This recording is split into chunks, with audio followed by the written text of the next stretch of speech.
Hello, and welcome to another edition of AppSec Decoded. I'm Taylor Armerding, security advocate with the Synopsys Software Integrity Group. And today we're going to be talking about what makes just about everything in the digital world work, and that would be open source software. The Synopsys Cybersecurity Research Center released its 9th annual Open Source Security and Risk Analysis Report, otherwise known by the acronym OSRA, OSSRA, which you can get for free just by going to synopsys.com. And joining me to talk about it is one of our go-to experts, Mike McGuire, Senior Software Solutions Manager with the Synopsys Software Integrity Group, who has played a major role in the latest OSRA, which is based on analysis of anonymized data from nearly 1,100 commercial code bases across 17 industries. So Mike, thanks very much for being here. It seems, and this has been true for a very long time, it seems that one of the most significant risks of open source software is not that it's less secure than proprietary or commercial. It's not. It's just as secure or insecure. But it's not usually maintained as well, both by its creators and its users. This year's OSRA report of the code bases that it analyzed, 84% contained at least one vulnerability, and 74% had high-risk vulnerabilities, which sounds a bit like a minefield.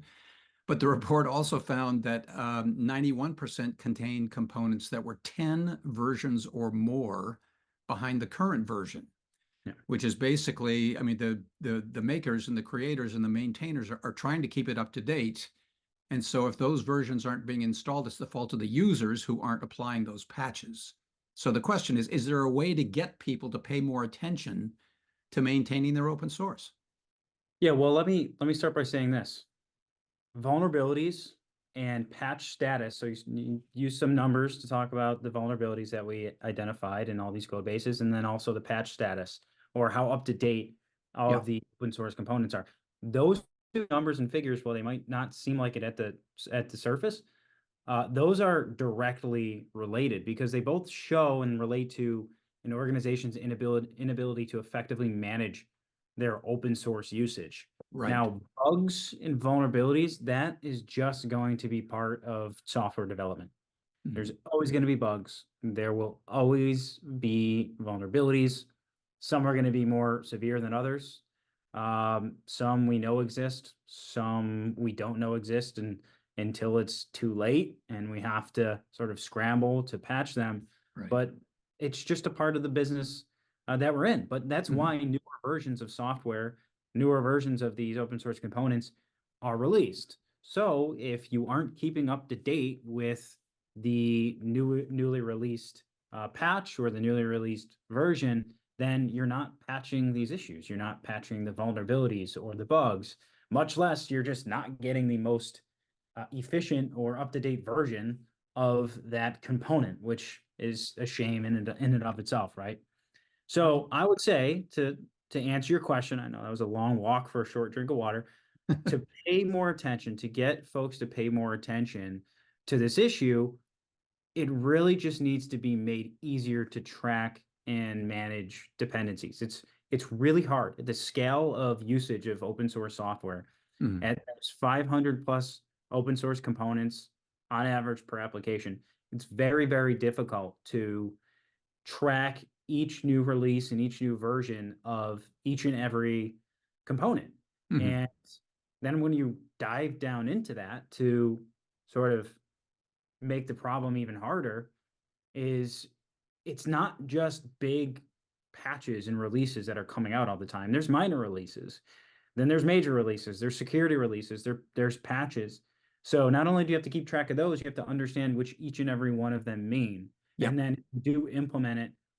What are the downstream impacts on your application? And again, multiply that by 500 plus, put that together with the feature enhancements your development team is working on, put that together with any vulnerabilities that have been identified that need to be patched, and you can quickly be in over your head. So making this simpler, making the management simpler, that's going to be the way to call attention to it, because right now, a lot of efforts to do this, especially manually, they're futile.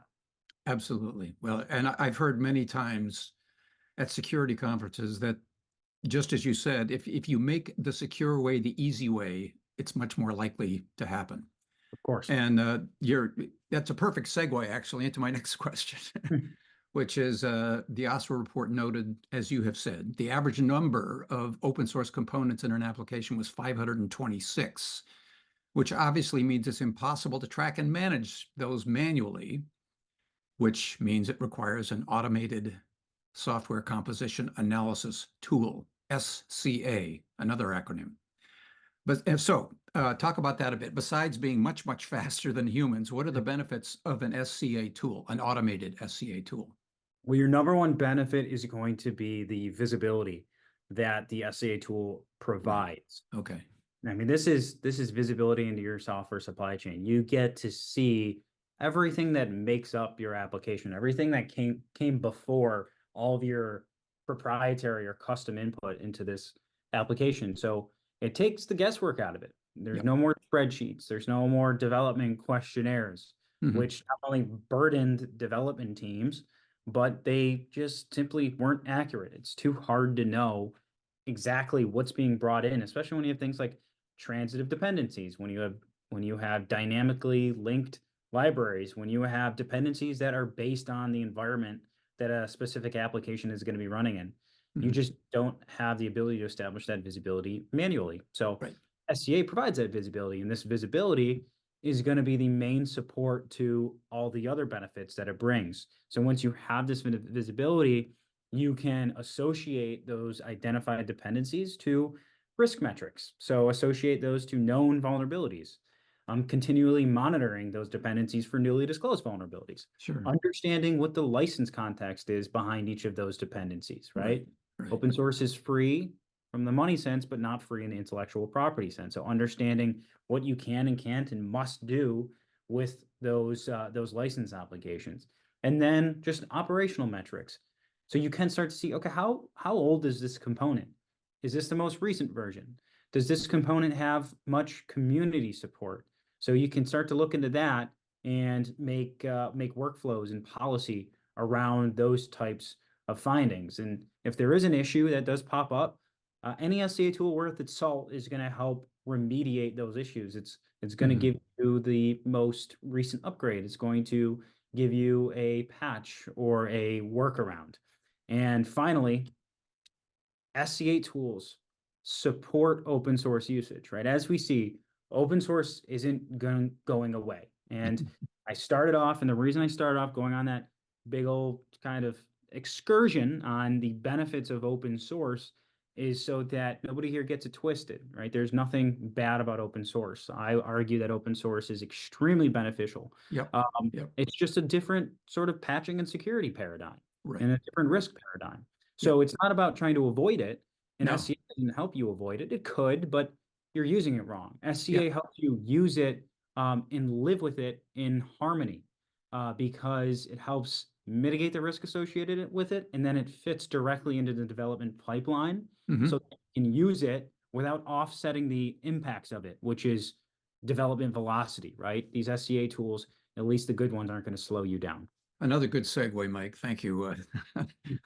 The report has four other recommendations beside the use of an SCA, automated SCA tool to help prevent vulnerabilities from entering your software supply chain, which for very good reason has become somewhat of a hot topic, especially since President Biden's executive order on supply chain security.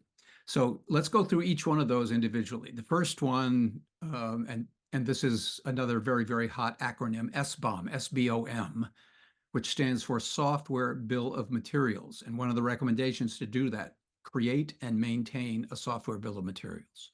This is the visibility aspect that I mentioned, Okay. and this can be provided by a software composition analysis tool, at least to generate your own.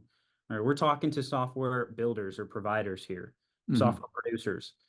To establish that visibility, you have the SCA tool, which is going to create a software bill of materials. And what this is going to do is it's going to satisfy both internal and external requirements. Yep. By internal, it satisfies security and compliance requirements, and by external, this is going to satisfy either customer requirements or maybe even industry or regulatory requirements. Second, stay informed, which I guess sounds pretty basic, but what are we talking about there? This one is pretty simple as well. So new vulnerabilities, new patches, new known malicious packages, you name it, they're going to pop up every day. They're going to pop up multiple times per day. You need some mechanism to be alerted. You need the right people to be alerted. You need the right workflows to be triggered when these alerts take place. And you need to be able to triage these effectively because not all of these issues are going to present the same amount of risk. Sure. But the key takeaway here is stay informed, know about it, and stay on top of it before all of this piles up on top of you. Number three, perform code reviews. This is all about shifting left. So assessing dependencies for risk as early as possible, right? Setting policy up around around components and having that policy evaluated against dependencies as early as possible in the software development lifecycle. Right. This is during So development. Yeah. during development or right when the code is checked in or built. Yep. Better to catch it there than a week or two after the commit's been made, and it has to be kicked back and it's a showstopper for a release. Right. And that sounds like the fourth, the final one is be proactive. Yep. So don't wait until a vulnerability is discovered, right? Try to establish policy and governance around metrics, around open source dependencies and available metrics that go beyond just known vulnerabilities. Take a look at the history of a project. Take a look at how many maintainers are there contributing to it, how often there's a patch, how quickly they patch vulnerabilities in their own software. See if they're keeping up to date with their own dependencies. Right. If all of this sounds good, then that's probably a pretty healthy component.